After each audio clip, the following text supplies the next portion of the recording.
कथा के लिए कि मुझे ये टीवी पर नहीं देखने देते तो मैं मोबाइल में सुनूंगी, पर मुझे कथा सुनो, मुझे कथा सुनो।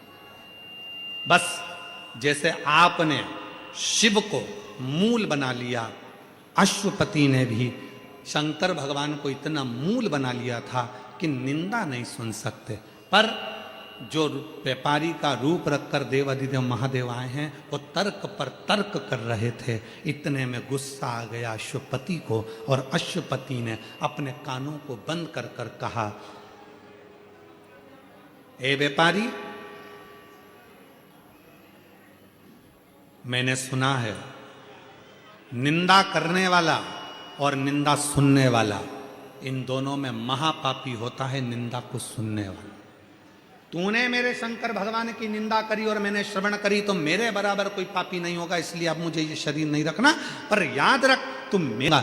अश्वपति चिता जली, तैयार हुई, और अश्वपति ने तुरंत कहा उस व्यापारी से, चलो तुम भी अग्नि में कूदो, मैं भी अग्नि में कूदता हूं। व्यापारी हंसकर बोला, मैं पहले काय को कूदूं, पहले तुम कूदो, क्योंकि तुमने निंदा सुनी तो तुम महापापी, मैं पापी क्योंकि मैंने करी, पहले तुम कूदो।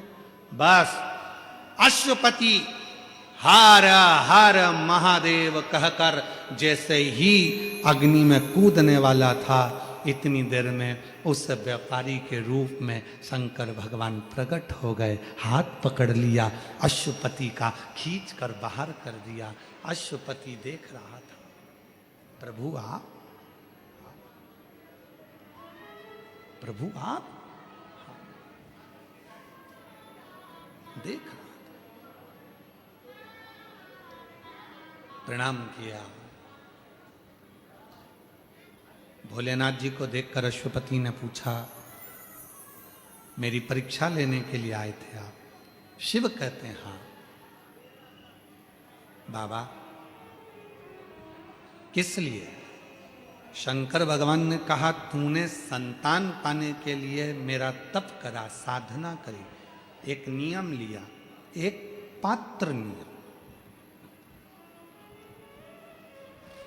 एक पात्र नियम। हम क्यों कर रहे हैं नियम लेने का? कारण क्या होता है नियम से?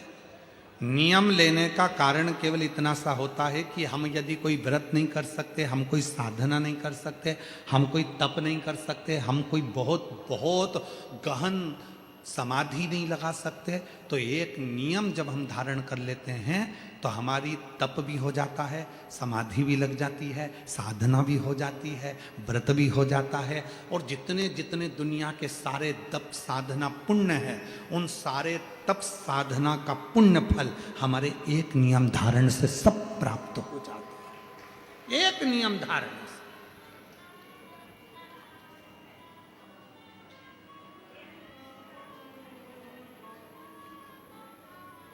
और महादेव नमन चरणों में, महादेव नमन चरणों में, स्वीकार कीजिए सबका किया है मेरा भी उद्धार कीजिए, उद्धार कीजिए।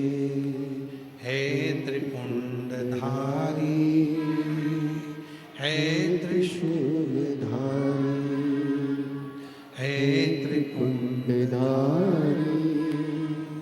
हे त्रिशूलधारी, चरणों में तेरे बाबा जी पावन हैं चारों धाम, चरणों में तेरे बाबा जी पावन हैं चारों धाम, तेरी देव करते वंदना पूजे हैं सीताराम, तेरी देव करते वंदना पूजे हैं सीताराम। हो जाए पूरी कामना, हो जाए पूरी कामना, उपकार कीजिए सबका किया है मेरा भी उद्धार कीजिए, उद्धार कीजिए। है त्रिपुंडधारी, है त्रिशूलधारी। करबद्ध निवेदन करूं, मेरे घर में औलाद नहीं, संतान नहीं। की धर्म पत्नी जब गर्भवती हुई और गर्भवती होकर एक बेटी को जन्म दिया, उस बेटी का नाम सावित्री। क्या नाम पड़ा? सावित्री बचपन से ही अपने पिता को शिव जी की आराधना करती हुई देखती थी, तो शंकर भगवान की आराधना में सावित्री ने कई प्रश्न किए थे और पिताजी ने उसको ज्ञान उपदेश दिया। ज्ञान उपदेश, पिताजी ने एक नियम सिखा दिया सावित्री, दीप, आसन, पात्र एक होना चाहिए। मेरी कई माताओं की आदत रहती है, घर में 3-4 पानी के लोटे रख लेती हैं, अगर एक आध लोटा कहीं चले गया तो दूसरा लोटे से जाकर चढ़ाया आऊंगा।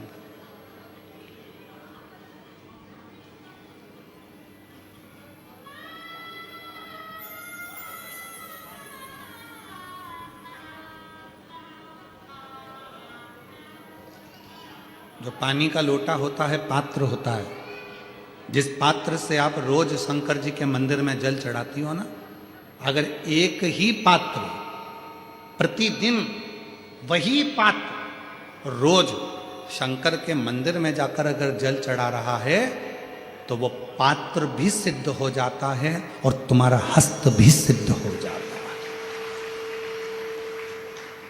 पात्र भी सिद्ध होता है।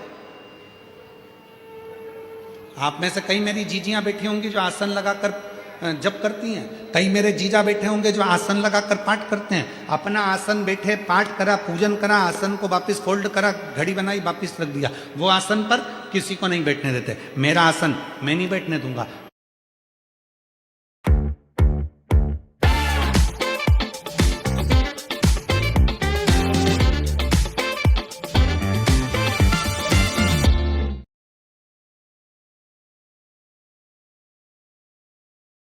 ओपनिंग करना होगा, मुहूर्त करना होगा, कोई आया है उसके पहले तो बैठ जा।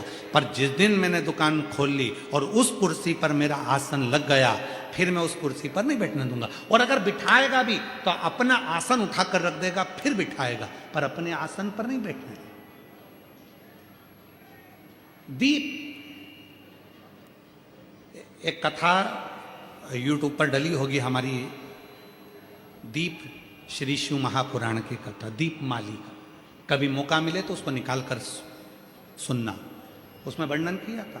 दीप, एक दिया जो आप भगवान को लगा रहे हो, उस दिए को अगर सवेरे भी आपने उसमें दिया लगाया, शाम को भी दिया लगाया, रात को उसको धोकर या मांझ कर रख दिया, या सवेरे उसको धोकर मांझ कर फिर वापिस दिया लगाया, वही एक दीप तुम्हारे घर में रोज रोज रोज रोज प्रतिदिन अगर वो दीपक तुम्हारे भगवान के सामने जल रहा है। अब तुमने चाहे हनुमान चालीसा का पाठ करा हो, चाहे तुमने राम रक्षा स्तोत्र का पाठ करा हो, चाहे तुमने गिरिराज चालीसा करी हो, चाहे तुमने सर्वोत्तम जी का पाठ करा हो, चाहे तुमने शिव चालीसा करी हो, चाहे तुमने श्री शिवाय नमस्तुभ्यम बोला हो, चाहे गीता जी का पाठ करा हो, वो दिया जो तुमने भगवान के सामने रखा, उसमें बाती लगी है, जल रहा है, उसके सामने बैठकर आप सारी पाठ उसकी साक्षी में करते हो, तो वो दीपक भी सिद्ध हो जाता है। इसलिए हमने पहले भी कथा में कहा, जब घर का कोई व्यक्ति, उसका निमोनिया, उसका बुखार, उसका शरीर का ताप जब उतरता ही नहीं है, तब जिस दीपक को तुमने रोज लगाकर आरती पूजन करी है, उस दीपक को पानी में डाल दिया जाता है, पानी में से निकाल दिया जाता है। उसी पानी को उसके शरीर पर दिन में कम से कम 3 से 4 बार उस पानी से पोंछा जाता है, तो धीरे धीरे वो ताप, वो बुखार उतरना प्रारंभ हो जाता है, निमोनिया ठीक होना प्रारंभ। डॉक्टर को भी दिखाओ, क्योंकि हम डॉक्टर के लोग उन पर विश्वास कर कर उनके पास जाते हैं, और विश्वास का नाम ही शिव है। रामचरितमानस में तुलसी बाबा ने कहा शंकर विश्वास रूपिणो। इसलिए दुनिया में जितने भी डॉक्टर की कुर्सी पर बैठे हैं, जो इलाज कर रहे हैं, जो वेद हैं, जो डॉक्टर बनकर विराजमान हैं, शिव पुराण उनको डॉक्टर नहीं, उनको शिव कहती है। इसलिए डॉक्टर के पास जाते से हमारा आधा दुख तो वैसे ही समाप्त हो जाता। डॉक्टर के जांच कराओ, डॉक्टर के ये रिपोर्ट लाओ, वैसी रिपोर्ट लाओ, पर इलाज डॉक्टर के अनुकूल। और साथ में जो दीपक तुमने लगाया है, रोज रोज उसी दीपक को जला रहे हो, तो दीपक सिद्ध हो गए। दीप बोलो क्या क्या चीज है? दीप, आसन और पात्र, जल का पात्र, ये तीन सिद्ध होते चले जाते, इनकी सिद्धता बढ़ गई।